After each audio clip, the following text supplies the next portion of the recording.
So some would argue that masculinity is slowly drifting away. Like we're losing our grip on masculinity from external factors, internally, how we view it. I've got Chris Williamson here. You've done some interesting content surrounding this, and there's some interesting sound bites that have been floating around the internet with it. And I want to talk to you specifically about how this potential sort of eradication or reduction in masculinity can affect fitness, can affect health, and just have an interesting deep dive on that. Yeah, so I think the conversation about masculinity has become heated, to say the least.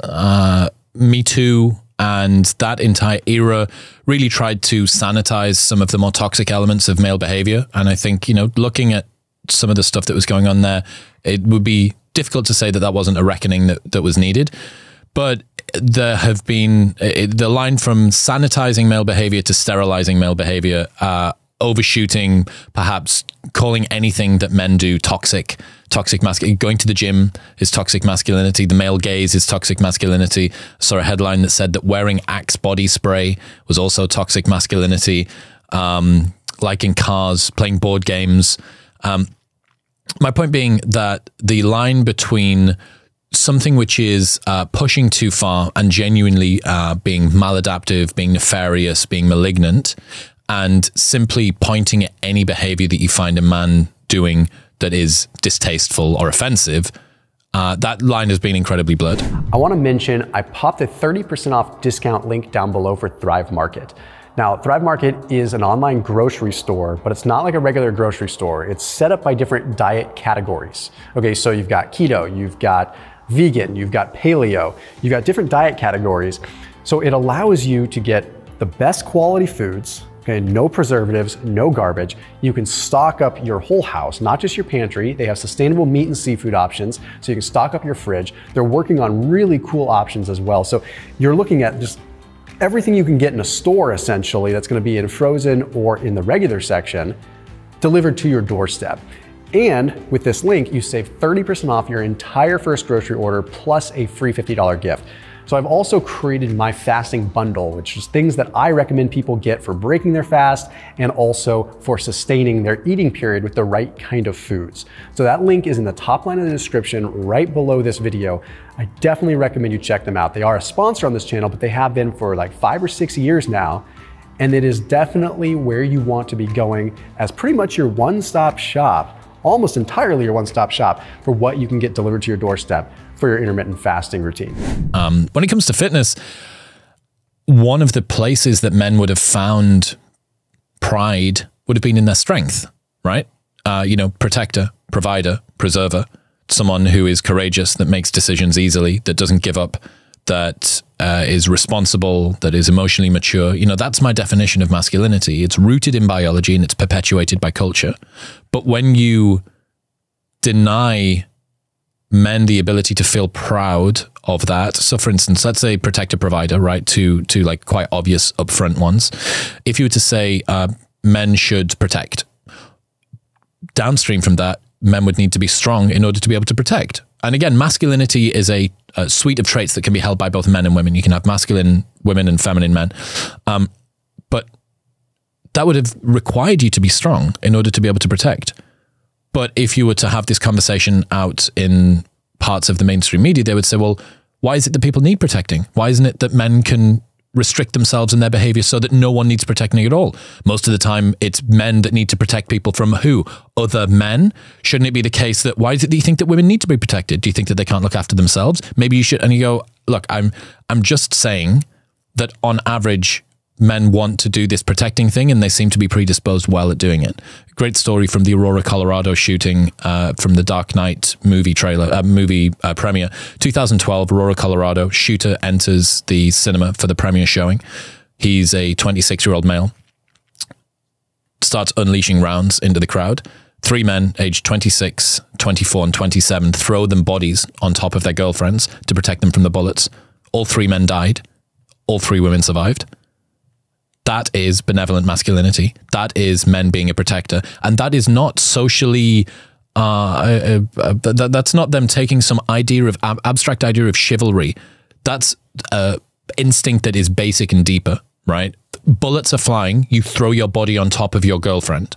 Like no one's learned that, right? That's embedded within us. Men as protectors, good. If men are going to be protectors, they need to be strong. If men are no longer required to be protectors, why do men need to be strong? They don't. It's a very solid point.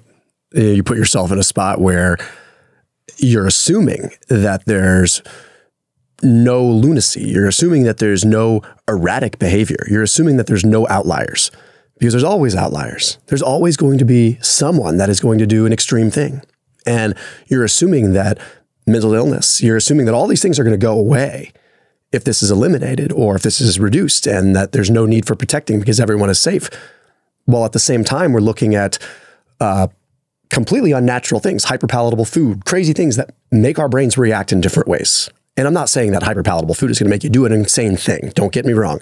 My point is that we have unnatural stimulus all the time. So if we're supposed to be going down to net zero with everything, that implies that there's no room for someone to be imperfect. Correct. And if someone misbehaves, you need a capable person to be able to step in and do this.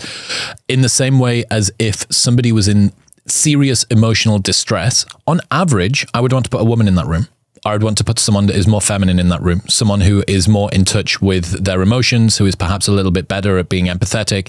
These are traditionally more feminine traits. Again, on average, gender roles change, etc., etc. You can have a suite of traits, blah, blah. Like everyone that's listening is too smart for me to have to put these disclaimers out there first. Neither of us is saying that we need to have rigid like roles that men and women fill. We have predispositions and they lend us to being better at certain things. The same thing goes for the protector role. Now, when we look at the provider role as well, a provider can come in a number of different ways. Typically, it's going to be financially and in terms of resources. But one of the things that you need for that is to be resilient. You know, you need to be able to do hard things. Maybe you decide to start a family whilst getting a new job, which can allow you to afford the family, right? And pay for perhaps the mother to stay home for a couple of years. You know, 86% of women say that being a stay-at-home mum is an option that they aspire to have, right? That's not to say that they're going to, but just an option that they aspire to have. A man being a provider requires him to be able to do hard things. Well, okay, what builds resilience better than being able to go to the gym? But if you remove the role of provider from something that men can take pride in, why should they have to build resilience in order to be able to do that? Again, everything is downstream from the degradation and the demonization of these roles being something that you should take pride in. And the same thing can go for women as well. Like if you shouldn't provide, for instance, I found out from this guy called Nicholas Eberstadt, fantastic book called Men at Work. 7 million men between the ages of 22 and 45 and 55 in the US are unemployed and not looking for work. 50% of them, no, on average, from that 7 million, they spend 2,000 hours a year playing video games, and 50% of those 2,000 hours are spent on either prescription or non-prescription drugs. 7 million men, and that's prime working age, right? That's a huge, huge chunk. And this doesn't show up in the unemployment stats because the presumption was always, if you're unemployed, you are looking for a job. No one's actually looking at how many people are unemployed and not looking for a job. My point being that when you remove this provider role, what is the reason to galvanize yourself to create any of the skills and traits and mindsets that you need to become a provider or a protector? And downstream from that, a lot of this stuff would have been physical fitness. It would have been health. It would have been looking after yourself. If you need to be able to protect your family or provide for your family, you probably could do with being in a good physical condition. If you don't have to, why should you bother? Well, and that's exactly with that. You look at what is a true definition of health, true definition of fitness, all kinds of different various arbitrary answers there. But if you're looking at your purpose and your reason for being healthy, if your vocation or your role as a provider requires you to be somewhat fit at a very fundamental level, you don't need artificial toxic things like the gym anyway, right? So it's kind of like you've got two different sides to this equation. Let's pretend for a second that these toxic traits or these toxic things that we engage in, like the gym, let's just pretend they don't exist. Even if they didn't exist and we still had the desire to provide, we would still want to be strong and resilient in an effort to provide, independent of any of this toxic behavior that has to do otherwise. Simply by existing, we want to provide. And whether that's going to be providing for us or providing for our family, providing for our friends, providing for those that are close to us, it's also empathetic in nature. And so if we're going to have a war on that, we almost have a fight on empathy. Yeah. And altruism and benevolence. Exactly. So where do you draw the line with that? And do you ultimately start making people unhealthy? Because there's so much focus on the testosterone element, the hormonal element. I don't focus on that. I think that's all downstream. I think, you know, we could fight on synthetic testosterone. We could fight on, they're trying to stop this, independent of that, testosterone is not the deciding factor that makes a man want to provide. I think it's much deeper than that. And I'm not a neuroscientist, so I can't tell you what historically, evolutionarily tells us to do that. But I know that for me, I feel good when I do it. And I feel like I'm doing a good service to the world. Correct. And my wife, I can speak from experience, is a very powerful, strong, independent woman that absolutely would be fine without me. But my providing warrants her the ability to provide in her way. Yes. She's a stay-at-home mom that arguably has one of the toughest jobs that I know of. I would not want to do that all the time. That is tough. Correct. Right? So we provide in our respective categories, but I think it involves a further sort of distillation and understanding what provide on a male level is and what provide on a female level is. Otherwise, the lines are way too blurred. As I said, we have dispositions rooted in biology and perpetuated by culture. When I did a debate on masculinity in Qatar a couple of weeks ago, and I had to really, really dial in my definition of what masculinity was. And it was that protector, provider, courageous, makes decisions easily, doesn't give up quickly, emotionally mature, takes responsibility for his actions and those around him. Like, rooted in biology, perpetuated by culture. Femininity is the same. It would just be a different suite of traits, right? What you have is a disposition that you are predicated toward. Now, predisposed does not mean predetermined. This doesn't mean that you are going to be this. It just means that you are better at doing this than you are at doing other things. Again, on average, the bell curve is very wide, etc., etc. Let's touch another third rail. Like, face facts that there is a suite of people out there who don't like the idea of men being competent because they confuse competence with tyranny or danger, right? Because a lot of men who have been in power have abused that power. So if we make all men incompetent, if we make all men less powerful, that will neuter the ability for the bad apples in the group to be tyrannical, right? But you are taking a panacea, a very terrible panacea, and smearing it across the entire group. Like, almost all sexual assaults are committed by a very, very, very small number of men. It's one man doing 1,000 awful things, not 1,000 men doing one thing each, right? This is borne out in David Buss's book, Men Behaving Badly. So is there a way that we can have a more nuanced look at not trying to tar all masculine people with the same brush, all feminine people with the same brush, you know, to accuse all women of being gold diggers? Like, well, no, like, sure, everybody knows, everybody's seen the stories about that, in the same way that some men, tyrannical, absolutely, not all, right? And to say that and to deny men the ability to take pride in something which is so benevolent, what you don't want people to be protected and provided for, like, come on. And on top of that, even if you were to say, we have transcended the requirement for men to protect and provide, we have law enforcement and we have social welfare and we have women being able to go into the workplace and we have etc., all of that sort of stuff. Okay, what about the fact that it makes men feel good to do that? As you said, makes you feel good to be a competent, capable, powerful man who helps to facilitate a lifestyle that he and his family can enjoy, and it gives him pride. Like, we're talking about this flight from work that men have got, degrading levels of mental health, highest ever rates of loneliness. You know, 1950, the number of men, the percentage of men who said that they had no friends at all, zero friends, was 5%. That's trebled since then. 15% of men say that they have zero close friends at all. That's terrifying, dude.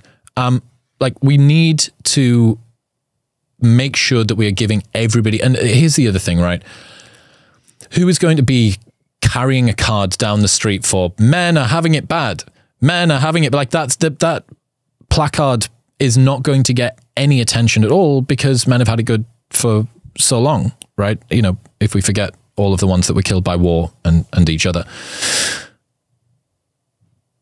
The problem of not being able to effectively leverage a victim label is really starting to show up now. And the modern media and political parties have done fantastic work at making marginalized groups be brought into these sorts of conversations.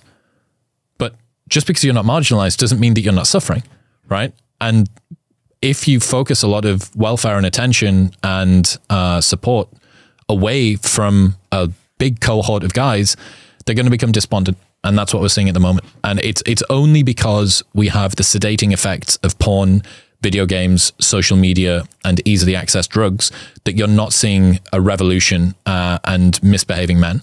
Now, there's a effect called young male syndrome, which is where you have a high number of young men with no families and no ties to the community, which is what that big group of 7 million guys is, plus all of the other ones that are like, you know, peri-working and criminals and so on and so forth.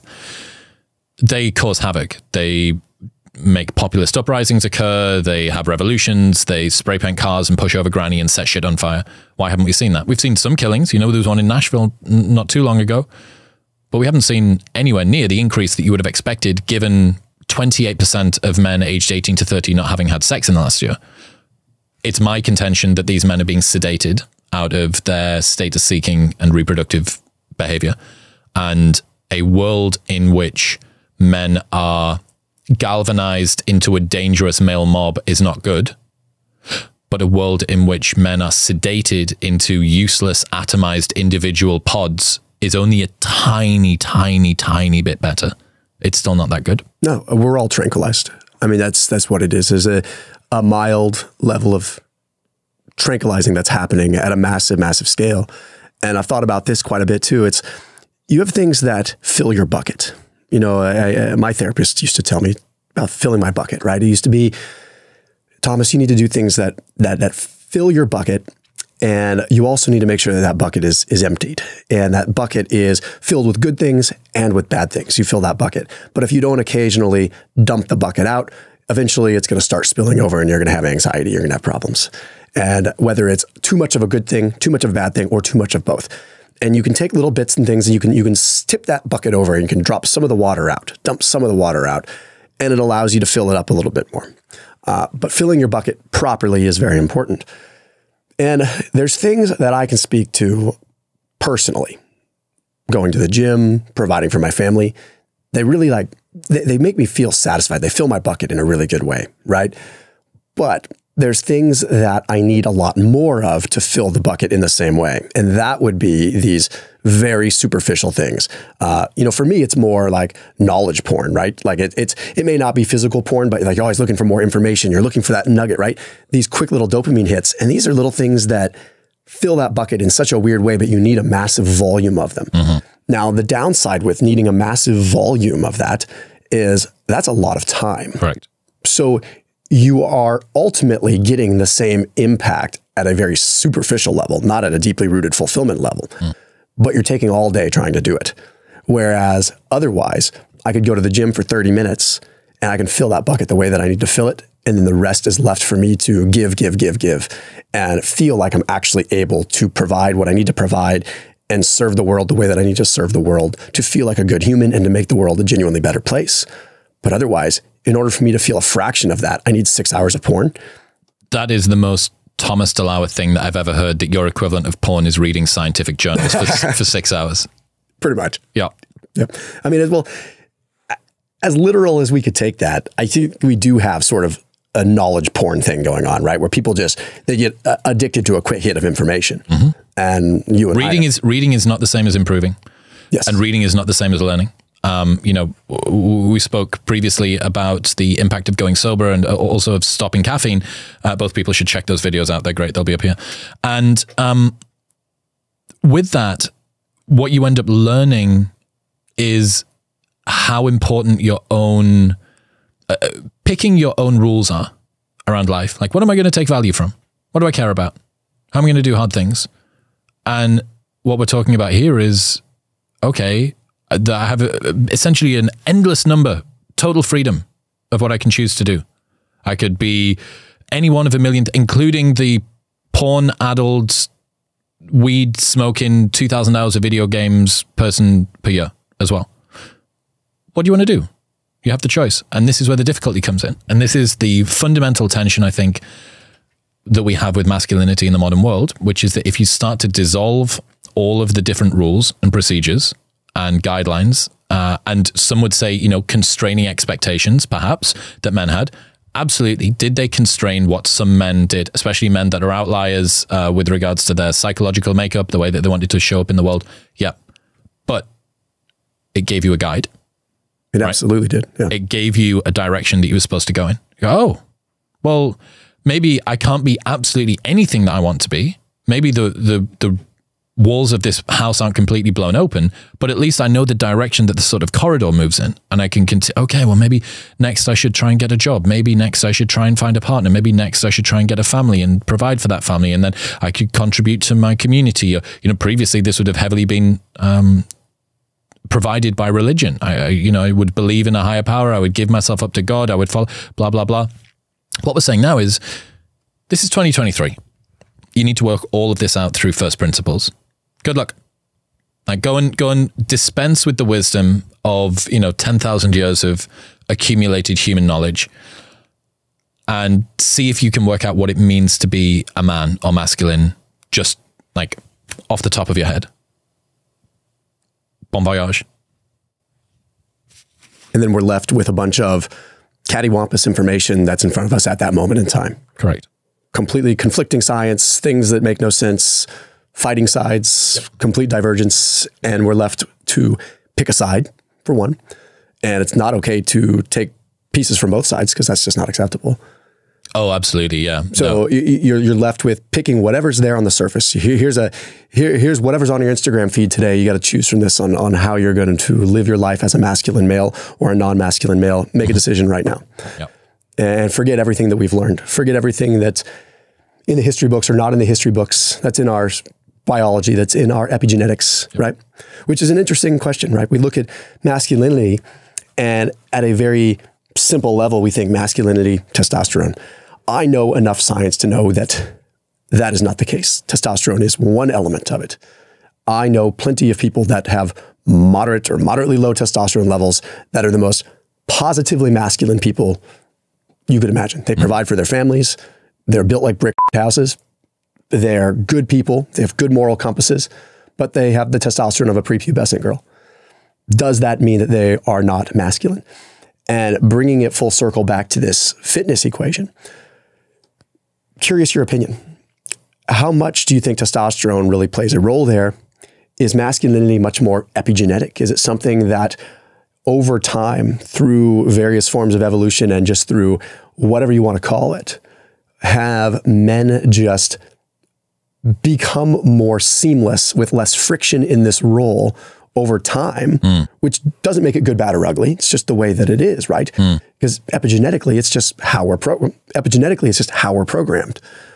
The mainstream wants us to believe that it's purely hormonal, which is, if you ask me. But then you look at testosterone playing a role there. Do you think there's a war on testosterone, or do you think the war is on masculinity? I would say the war is on masculinity rather than testosterone. It seems to me that testosterone is either ancillary to or downstream from a lot of the problems. You talk about this, the changes in diet, the changes in training, the changes in exercise, the changes in connection with the outside world, the fact that so many women are on hormonal birth control now, which are men's testosterone levels reflect the fertility of the women that they're around. And even if it's artificially suppressed, it's basically the same as being around a bunch of old women and children, females, so your body doesn't produce as much testosterone. This is in Dr. Sarah Hill's book, This Is Your Brain on Birth Control. Fantastic read. So I don't think that the issue is with testosterone. When it comes to fitness and the role of fitness, I certainly think that you can be an absolute savage and, have your testosterone in the 200s or whatever. Like that doesn't really make any difference. What it seems to me like is perpetuated by culture, the role that masculinity and men traditionally have filled, we've created guidelines, we've created suggestions. This is a good role for you. This is a good role for you. And men have become increasingly good at doing that. And most of the problems, as far as I can see, would be fixed with cultural interventions rather than pharmacological interventions at the moment. Now, that's not to say that men wouldn't feel better and more energized and more able to get up and go after it and all the rest of it. I really don't subscribe to the, like, they're trying to make men low T, whatever, like, people. Like, I don't think that there is some grand conspiracy to lower the testosterone of men. I think that it is just the byproduct of food standards and a hyper-convenient world. I think that it is much easier to socially engineer than it is to pharmacologically engineer. And if you look at what's going on, even that I don't think is coordinated. I think that just the incentives have aligned in order to be able to make it much more socially beneficial, much more socially praised for you to raise up any other group than men and masculinity. Right? Unless it's masculinity in service of, let's say, a woman going and committing to a career, a full-time career. That type of masculinity is fine. Like if a man was to do that, that would be like distasteful. But yeah, man, I'll be very interested to see what happens. But even that being said, I'm starting to see the tides turn. Like I'm chronically online, right? Like I'm permanently got my finger on the pulse of a lot of the sort of subcultures that are happening. And I think that you're going to see what I've deemed the third wave manosphere or holistic masculinity or like benevolent manhood or whatever you want to call it. I think that that's going to be a huge movement over the next 5 to 10 years. I think that men are feeling pretty lost and we're going to realize that we need them and we don't want them to suffer, and they make better partners for women if they are like embodied and benevolent and responsible and mature and all that stuff. In the short term, I would be like, it's probably going to hurt and it's probably going to be a bit, but in the medium to long term, I think we're going to be fine. Yeah, no, I would agree there. And as a father, it's one of those things that I look at a lot too. It's like, I don't want my son to look at me and necessarily mirror what I do. I want my son to be able to think for himself, but I want to be able to have a world that is crafted in such a way where he can think in a way that allows him to develop a true masculinity that is individualized for him. Mm-hmm. And I think part of the problem when we circle back again to the testosterone piece is that is just the lowest hanging fruit for people to attack. Like if you and I have talked to enough people, we've done enough research, we've been around the block enough to know that testosterone is not the end all be all. But if you talk to 99.9% of the population that doesn't know about health, they don't know about hormones, they don't have any background in that whatsoever, that is synonymous, masculinity and testosterone. And as long as that relationship is there and that those pieces are really communicating so congruently with each other, there's going to be confusion as to what masculinity is and what testosterone is and what toxic masculinity is. And what I've tried to define my definition of masculinity as, which I don't have an official definition, but I try to be a present father. I try to be this guy that is there as a dad. And I used to think like, oh, like dad was only to provide. And I'm like, no, that's not the case anymore. Like for me, it's like, I want to be able to provide, but I want to be very, very present with my son. I want to show him the way that I live life and let him develop traits from that and show him that he can model after other men, not just me. And it's a very confusing, difficult, fuzzy discussion to have as a father, because you're like, how do you drive your children forward? But you see it all the time. Dads that feel guilty, the dad guilt, but they can't wave that victim flag, just like you mentioned. You know, there's the mom guilt, which is a thing that's talked about all the time. It's, you know, in the mom community, that moms know mom guilt. It's just this thing that exists where it's just like everything you do, you feel guilty because you're not giving that time to your kids. Yeah. Or you feel guilty because you're making someone else do something for your kids. Or, well, dads feel that too. Yep. But we don't wave that flag because we're not allowed to. So there's elements that I understand where it's like, yes, some of these walls of masculinity probably should be broken down in an effort for us to understand what makes us tick. But it may fly in the face of what people want to see, because as men gain a grasp of their masculinity and break down the walls of masculinity, it might be loud, it might be obnoxious to people. Because now all of a sudden we have men that are okay with discussing our feelings. And you're going to hear a lot of and complaining because we're going to be able to actually express that. Yep. And that's going to be ugly. Yeah. And that's going to piss people off. And then all of a sudden they're like, you know what? Build those walls back up. We kind of liked it the way it was before. Yeah, I know. It's very strange, man. You know, and this is one of the problems of everything being up in the air. But anyway, man, where can everyone find you? Chris Williamson on YouTube, Modern Wisdom on Apple Podcasts and Spotify. And if you want a list of 100 books that'll change your life, go to chriswillex.com/books. Right on. See you guys tomorrow.